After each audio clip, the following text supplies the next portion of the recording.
નમસ્કાર વિદ્યાર્થી મિત્રો, આજે આપણે એક એમસીક્યુ માટેનો ખૂબ મહત્ત્વનો ટોપિક કે જેમાંથી ગુજકેટ જી નીટની અંદર પણ વારંવાર એમસીક્યુ પૂછાય છે, બોર્ડની પરીક્ષામાં પણ આમાંથી એમસીક્યુ જે પૂછાય છે.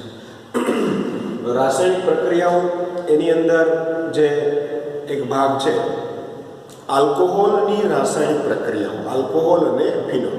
તો આલ્કોહોલ અને ફિનોલની અંદર બે એવા બંધ છે કે જે બંધ છે એ તૂટી શકે. એક OH બંધ છે અને એક CO બંધ છે. જ્યારે OH બંધ તૂટે ત્યારે એમાંથી આલ્કોક્સાઇડ આયન બને અને એ કેન્દ્રાનુરાગી પ્રક્રિયક તરીકે વર્તે છે. એટલે કે OH બંધ તૂટે ત્યારે કેન્દ્રાનુરાગી પ્રક્રિયક તરીકે વર્તે છે. એની વાત કરીએ, એક પ્રક્રિયા જોઈએ ઉદાહરણ સ્વરૂપે કે ROH આલ્કોહોલ કે જે કોઈ પણ એક કેટાયન એટલે કે ધનાયન સાથે પ્રક્રિયા કરે છે, નજીક આવે છે ત્યારે એ ઓક્સિજન છે જેની પાસે રહેલા વધારાના ઇલેક્ટ્રોન યુગ્મો એ આની ઉપર એટેક કરે છે અને ઓક્સિજન ઉપર પ્લસ ચાર્જ આવે. આ બે ઇલેક્ટ્રોન છે એ આને આપણે બંધ બનાવે એની વચ્ચે. અને બીજા સ્ટેપની અંદર અહીંથી હાઇડ્રોજન છે, પ્રોટોન છે એ દૂર થાય છે. એટલે કે આ જે આટલો આયન છે એ કેન્દ્રાનુરાગી પ્રક્રિયક તરીકે વર્તો. કયો બંધ તૂટ્યો? OH બંધ. આ જ્યારે બંધ તૂટે છે ત્યારની વાત કરીએ. હવે જો CO બંધ એટલે કે આમની વચ્ચેનો બંધ તૂટે, અહીંયા R એટલે કોઈ પણ કાર્બન હશે અને એમની સાથે રહેલો ઓક્સિજન એટલે કે CO બંધ તૂટે ત્યારે તે ઇલેક્ટ્રોન અનુરાગી પ્રક્રિયક તરીકે વર્તે છે. કઈ રીતે? તો કે શરૂઆતમાં કોઈ પણ આલ્કોહોલ છે એની H+ સાથે પ્રક્રિયા થાય એટલે પ્રોટોનેટેડ આલ્કોહોલ બને છે, RCH2OH. ત્યારે એની સાથે જો કોઈ ઋણ આયન જોડાય છે, નજીક આવે છે ત્યારે એ આને પોતાની તરફ આકર્ષે છે. એટલે હું થયું ઇલેક્ટ્રોન અનુરાગી પ્રક્રિયક તરીકે વર્તે અને આ કાર્બન અને ઓક્સિજન એટલે કે CO વચ્ચેનો બંધ છે એ બ્રેક થાય, અહીંથી H2O છે એ છૂટું પડે. તો અહીંયા CO બંધની વાત કરી, અહીંયા આપણે OH બંધની વાત કરી. બરાબર છે? એટલે કે જો OH બંધ તૂટે તો એ કેન્દ્રાનુરાગી પ્રક્રિયક તરીકે વર્તે અને જો CO બંધ તૂટે તો એ ઇલેક્ટ્રોન અનુરાગી પ્રક્રિયક તરીકે વર્તે છે. તો આ બે વાત કરી અને બંને વિશે આપણે ડિટેલમાં ભણવાનું છે. પહેલા કે જ્યારે OH બંધ તૂટે એવી પ્રક્રિયાઓની વાત કરીએ અને એના પેટા મુદ્દા તરીકે કે આલ્કોહોલ અને ફિનોલ સંયોજનોની એસિડિકતા, હું તમને જે એમસીક્યુની વાત કરતો હતો ને એ આ ટોપિક ઉપરથી એમસીક્યુ પૂછાય છે. આલ્કોહોલ અને ફિનોલ સંયોજનોની એસિડિકતા. આલ્કોહોલ અને ફિનોલ સંયોજનો ધાતુઓ સાથે પ્રક્રિયા કરે છે અને ડાયહાઇડ્રોજન એટલે કે H2 આપે છે. ધાતુઓ સાથે પ્રક્રિયા કરી અને H+ મુક્ત કરી અથવા તો ડાયહાઇડ્રોજન વાયુ આપે, એનો મતલબ કે આ આલ્કોહોલ અને ફિનોલ સંયોજનો એસિડિક ગુણધર્મ ધરાવે છે એવું સાબિત થાય. કે જ્યારે સોડિયમ સાથે પ્રક્રિયા કરવામાં આવે ત્યારે OH બંધ, જો અત્યારે આપણે કઈ વાત કરીએ છીએ, OH બંધ તૂટવાની વાત કરીએ છીએ કે OH બંધ તૂટે, સોડિયમ છે અહીંયા આવે એટલે કે RONA જેનું નામ છે સોડિયમ, આને કહેવાય આલ્કોક્સાઇડ. સોડિયમ આલ્કોક્સાઇડ બનાવે છે અને ડાયહાઇડ્રોજન વાયુ મુક્ત કરે છે. આ એની એસિડિક પ્રકૃતિ દર્શાવે છે. જો એ જ રીતે એલ્યુમિનિયમ ધાતુ સાથે પ્રક્રિયા કરીએ, એલ્યુમિનિયમ ઉપર +3 ચાર્જ હોય, એનો મતલબ કે જ્યારે 6/3 બ્યુટાઇલ આલ્કોહોલ સાથે પ્રક્રિયા કરવામાં આવે OH બંધ તૂટે છે, આની ઉપર માઇનસ ચાર્જ આવશે અને અહીંયા કેવો ચાર્જ આવશે? Plus charge. હવે આ એલ્યુમિનિયમ છે એ આની સાથે જોડાય છે. 2CH3CCH3OCH3 એટલે કે તૃતીયક એલ્યુમિનિયમ તૃતીયક બ્યુટોક્સાઇડ બને છે. એલ્યુમિનિયમ સાથે આ 3 અણુ જોડાશે આના, કારણ કે એલ્યુમિનિયમ ઉપર +3 ચાર્જ હોય, એની ઉપર -1 એટલે એક એલ્યુમિનિયમની સાથે આવા 3 તૃતીયક બ્યુટોક્સાઇડ છે એ જોડાય છે અને 3H2 છે એ મુક્ત કરે છે. આ ધાતુ સાથેની વાત થઈ, સોડિયમ એલ્યુમિનિયમ જેવી સક્રિય ધાતુ સાથે પ્રક્રિયા કરી અને H2 ઉત્પન્ન કરે છે કે જે એના એસિડિક ગુણધર્મો દર્શાવે છે. એના પછી તે ફિનોલની વાત કરીએ તો ફિનોલની એને સાથે પ્રક્રિયા કરીએ તો આપણને ખબર છે કે અત્યારે જે આપણે વાત કરી રહ્યા છીએ એ OH બંધ તૂટવાની વાત કરીએ છીએ.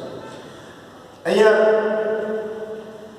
H છૂટો પડશે અને એની જગ્યાએ સોડિયમ જોડાશે એટલે બેન્ઝીન ઉપર ONA જેને સોડિયમ ફિનોક્સાઇડ કહેવાય. યાદ રાખજો મિત્રો, અહીંયા સોડિયમ આલ્કોક્સાઇડ હતો અને આ છે સોડિયમ ફિનોક્સાઇડ અને H2 છે એ મુક્ત થાય છે. આલ્કોહોલ સંયોજનો સ્વભાવે એસિડિક છે અને તે બ્રોન્સ્ટેડ એસિડ સંયોજનો છે. બ્રોન્સ્ટેડ એસિડ સંયોજનો એવા હોય કે તે પ્રબળ બેઝ ને પ્રોટોનનું દાન કરે છે. પ્રોટોનનું દાન આપણે ભણી ગયા કે પ્રોટોનનું દાન કરતા હોય એને આપણે મોટે ભાગે એસિડ કહીએ.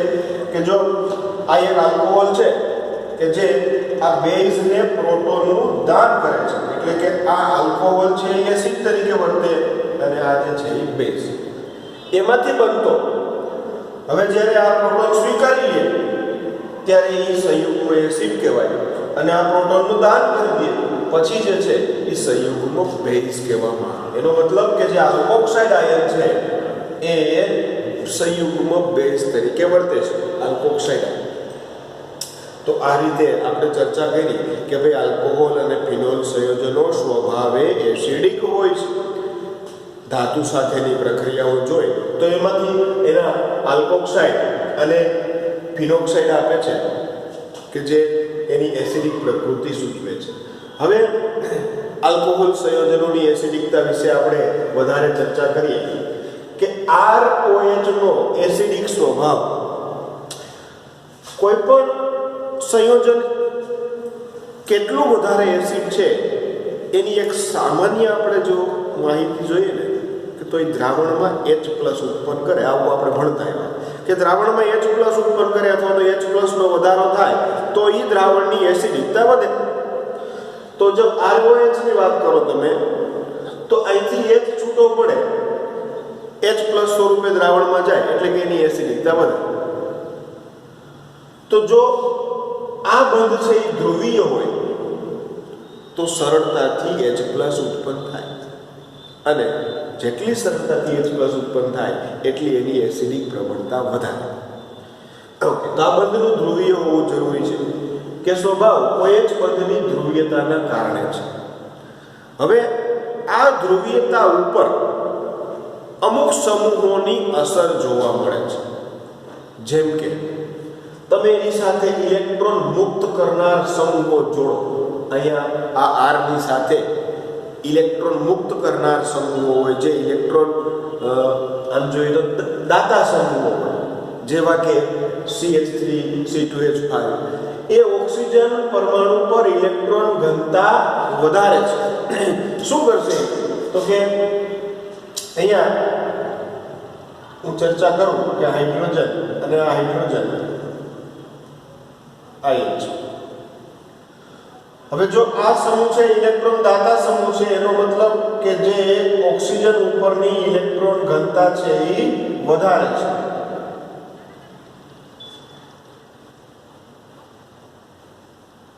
કે જેના લીધે આ OH બંધની ધ્રુવીયતામાં ઘટાડો થાય.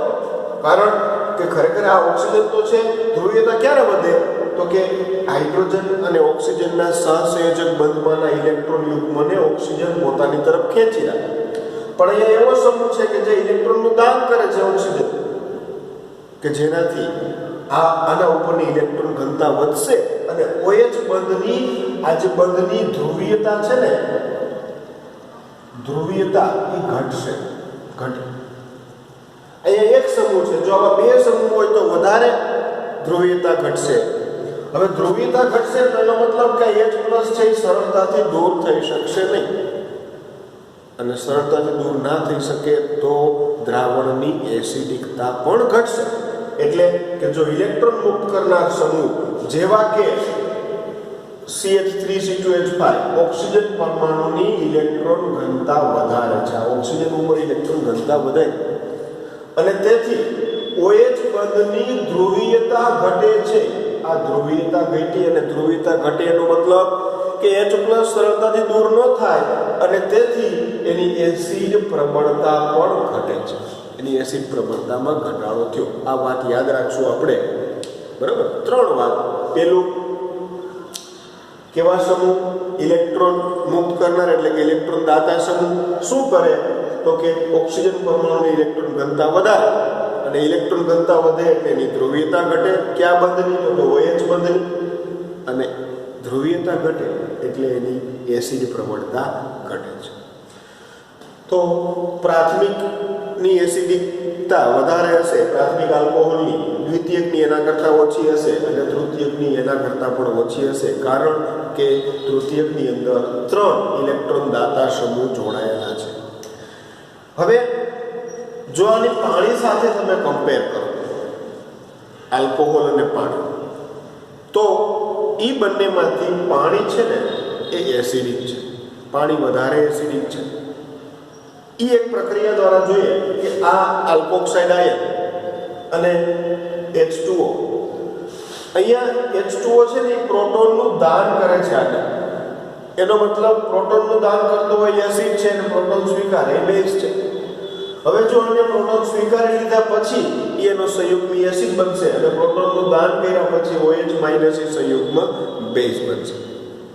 એટલે આના ઉપરથી કહી શકીએ કે ભાઈ પાણી છે એ વધુ સારો પ્રોટોન દાતા છે અને તેથી વધુ સારો એસિડ છે. કોની કમ્પેરમાં?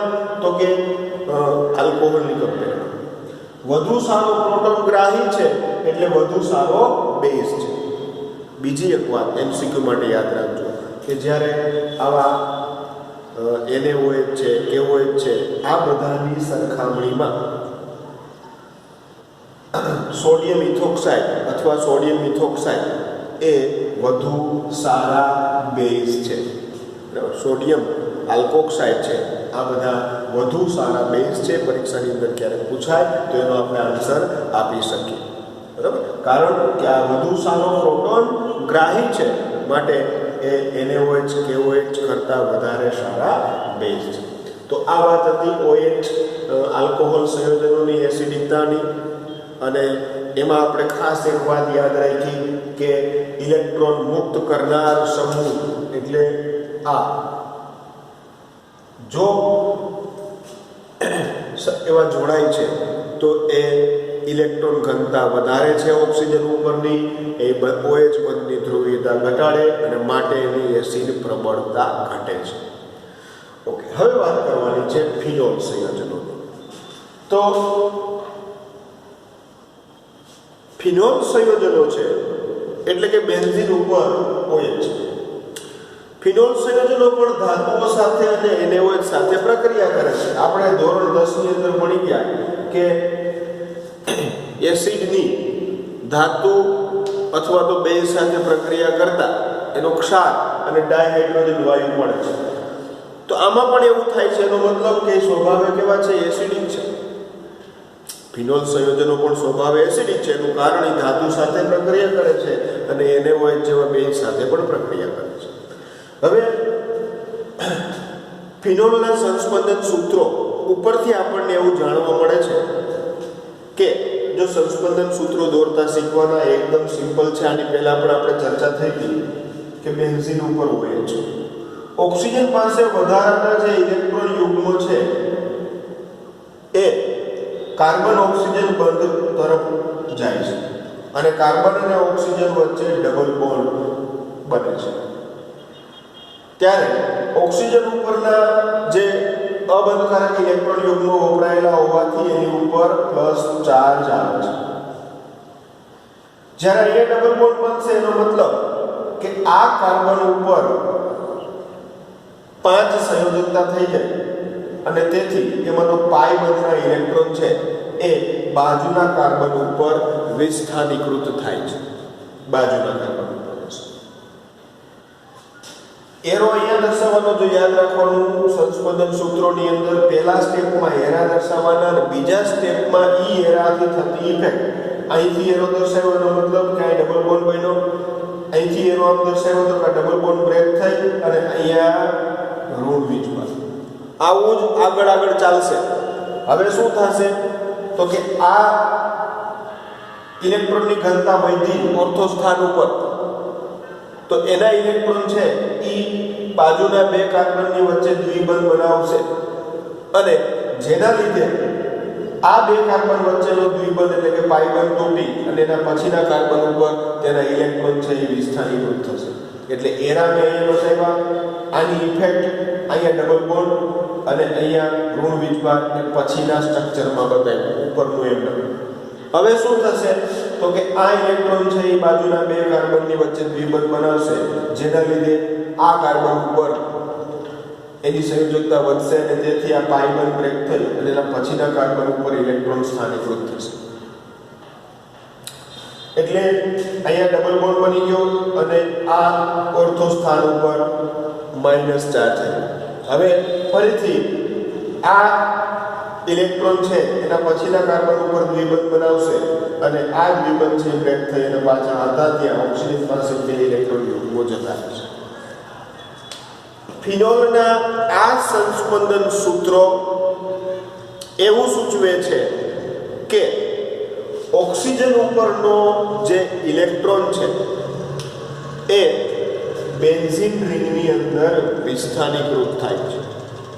કઈ કઈ જગ્યાએ થાય છે તો કે ઓર્થો, પેરા અને ઓર્થો સ્થાન ઉપર ઇલેક્ટ્રોનની ઘનતા વધે છે અને માટે આ જે ફિનોલની જે સ્થાયીતા છે એ પણ વધશે. હવે તો કે ફિનોલનું જે આયનીકરણ છે એ ઝડપથી થશે. એનું કારણ તો કે ત્યાં ઓક્સિજન ઉપર આ ઇલેક્ટ્રોન ઘનતા બેન્ઝીન રિંગની અંદર વિસ્થાનીકૃત થાય છે એટલે ઓક્સિજન ઉપર કેવો ચાર્જ આવે છે અને પ્લસ ચાર્જ આવે છે. એટલે કે ઓક્સિજન ઉપર ઇલેક્ટ્રોનની ઘનતા ઘટી. જો અહીંયા વધતી હતી ઓક્સિજન પરમાણુ પર ઇલેક્ટ્રોન ઘનતા વધતી હતી, ફિનોલમાં કેવું થાય છે કે ઇલેક્ટ્રોન ઘનતા ઘટે છે અને આ જે OH બંધ છે ને એની ધ્રુવીયતા વધશે.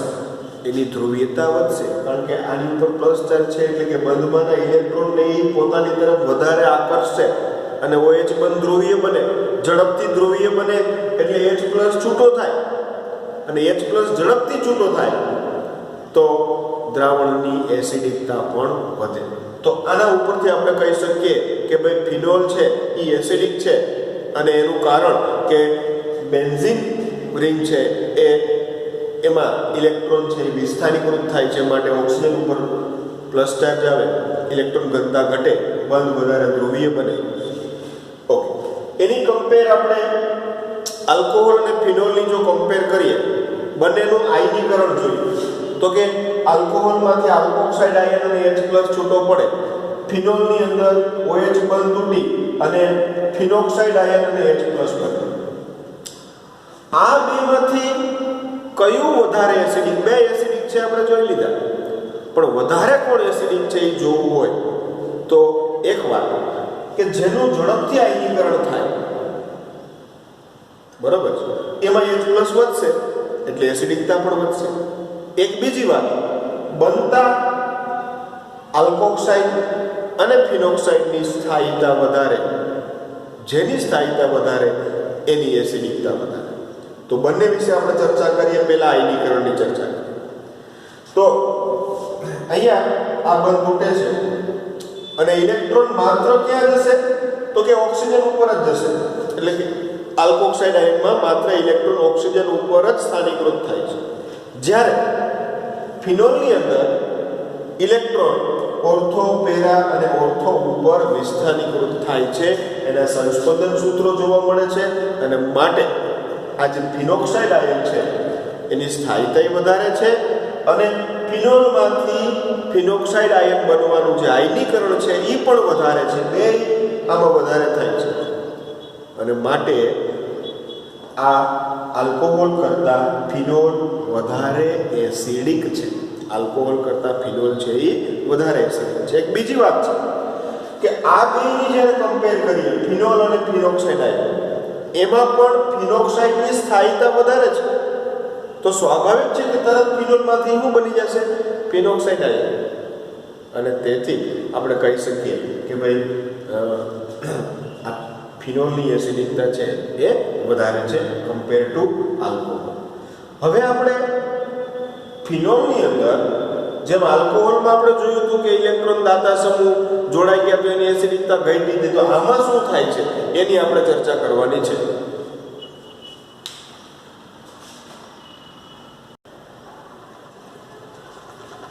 કે ફિનોક્સાઇડ આયન કરતા ફિનોલ અણુ ઓછો સ્થાયી છે, બરાબર. એનો મતલબ કે કોણ વધુ સ્થાયી છે, તો કે આ ફિનોક્સાઇડ છે ને એ વધુ સ્થાયી છે.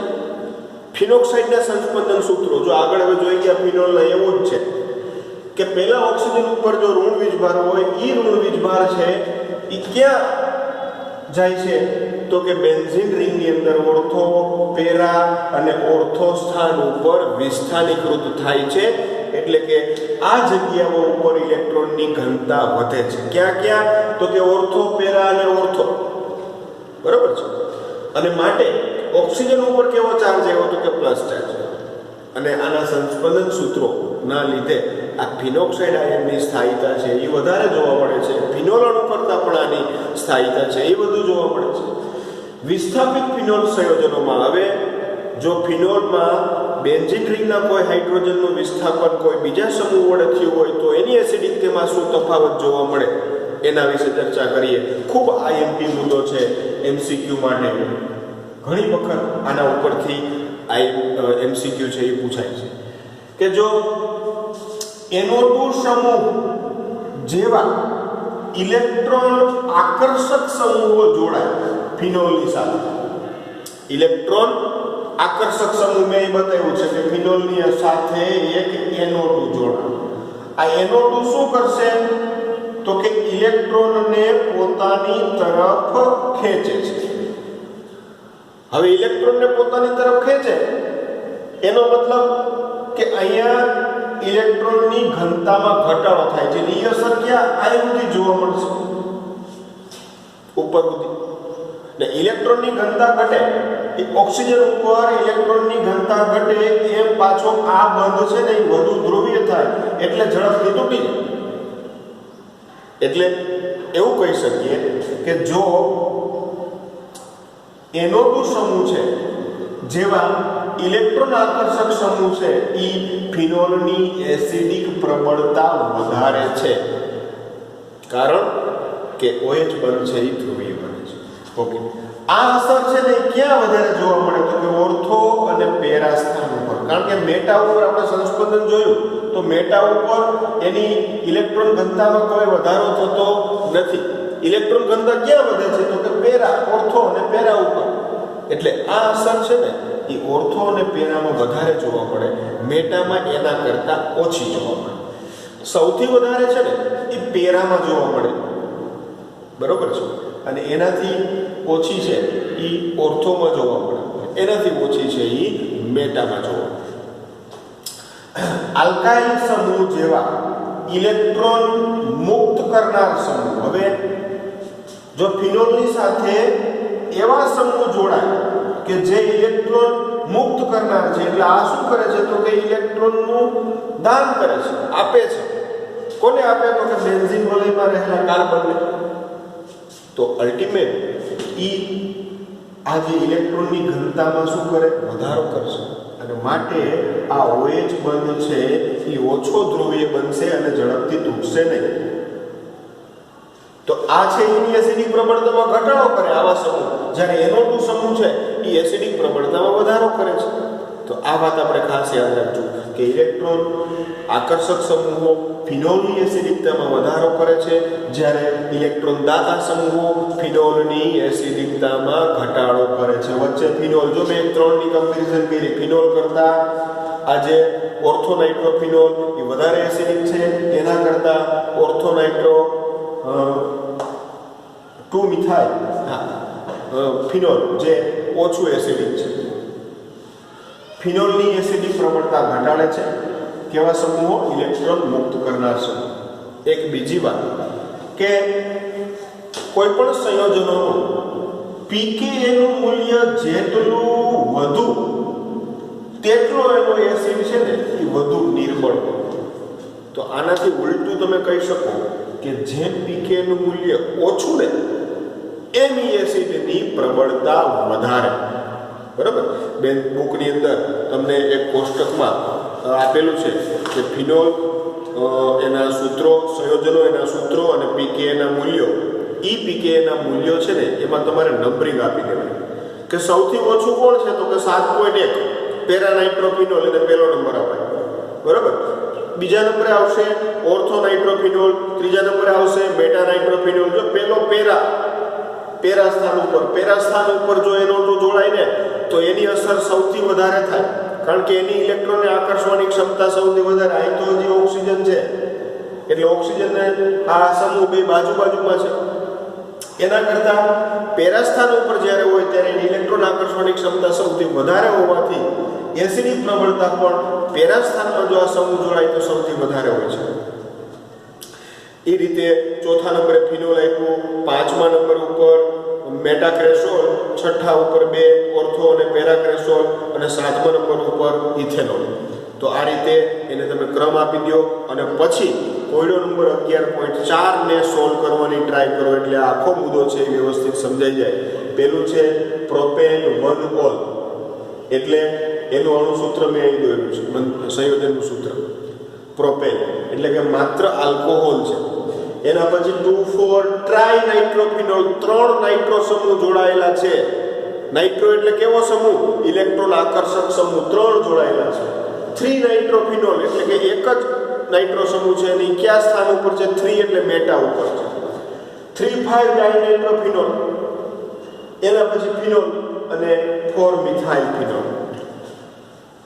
આમાંથી આપણે ચર્ચા કરીએ કે માત્ર આલ્કોહોલ કોણ છે તો કે એની એસિડિકતા ઓછી. ફિનોલ ને આલ્કોહોલમાં આપણને ખબર છે કે આલ્કોહોલની ઓછી છે એટલે આ જે છે ને એની એસિડિકતા ચડતા ક્રમમાં લખવું એટલે આને પહેલો નંબર આપી દઈએ. આ CH3 આલ્કોહોલ વાળો, આલ્કોહોલનો પહેલો નંબર. હવે બાકીના બધા ફિનોલ છે, આ ફિનોલ જ છે. તો ફિનોલની સાથે ઇલેક્ટ્રોન દાતા સમૂહ જોડાયેલો હોય ને એ એસિડિકતા ઘટાડે. તો દાતા સમૂહ કોણ છે તો કે આ એક મિથાઇલ છે ને એ દાતા સમૂહ છે. તો એ બીજા નંબરે આવશે. તો આને આપણે બીજો નંબર આપીએ. આ જો મેં એનું સૂત્ર દોરીને પણ આપ્યું છે કે 4 મિથાઇલ ફિનોલ. એના પછી તો કે માત્ર ફિનોલ, અને આપણે ત્રીજો નંબર આપીએ. હવે ઇલેક્ટ્રોન આકર્ષક સમૂહ. તો ઇલેક્ટ્રોન આકર્ષક સમૂહ આ 1 છે, 2 છે અને 3 છે. હવે ત્રણેયની અંદર પરિસ્થિતિ અલગ છે. પહેલામાં અહીંયા જો તો 3 નાઇટ્રો એટલે કે મેટા સ્થાન ઉપર. આમ તો મેટા સ્થાન ઉપર જો ઇલેક્ટ્રોન આકર્ષક સમૂહ જોડાય ને તો એટલી બધી ઇફેક્ટ ન થાય, પણ ફિનોલ કરતાં તો થાય. બરાબર. ફિનોલ કરતાં તો એની એસિડિકતા વધે એટલે મેટા સ્થાન વાળો પહેલા લેશું. પછી 3,5 ડાયવળ, 2 જોડાણ. 2 જોડાણ એટલે સ્વાભાવિક છે કે ઇલેક્ટ્રોન આકર્ષણની ક્ષમતા વધશે એટલે એ 3,5 લેશું. અને સૌથી વધારે કોનું હશે તો કે 2,4,6 ટ્રાઇનાઇટ્રોફિનોલ, જેને પિક્રિક એસિડ પણ કહેવામાં આવે છે. 2,4,6 ટ્રાઇનાઇટ્રોફિનોલ, ટ્રાઇનાઇટ્રોફિનોલ, TNP પણ કહેવાય, TNP. તો આ રીતે ફિનોલની એસિડિકતાના મુદ્દાઓ આપણે આ રીતે સમજી શકીએ. એક જ વાત યાદ રાખવાની છે કે જો NO2 જેવા ઇલેક્ટ્રોન આકર્ષક સમૂહ જોડાય તો એસિડિકતા વધે, પણ આલ્કાઇલ સમૂહ જેવા ઇલેક્ટ્રોન દાતા સમૂહ જોડાય ને તો એસિડિકતા ઘટે. ક્લિયર છે? તો આ મુદ્દો ખાસ સમજો અને આને લગતા MCQ છે એ પણ તમે તૈયાર કરજો. બોર્ડમાં લખેલું લખાણ રોજ 2 વખત લખવાનું અને પૂરેપૂરા આખા વિડીયો જોવાના છે ફરજિયાત. હજી અમુક લોકો આ વિડીયો જોતા નથી અને કાંઈ તૈયારી ચાલુ નથી કરી. બરાબર. બોર્ડે કીધું છે કે કદાચ જાન્યુઆરીમાં તમારા ફોર્મ પણ ભરાવાનું શરૂ થઈ જશે, તો એની આપણે તૈયારી કરવાની જ છે. ટેક્સ્ટ બુક સાથે રાખીને કરશો એટલે સમજાશે જ. બરાબર. પણ એના માટે તમારે એક એટીટ્યુડ પોઝિટિવ રાખવો પડશે.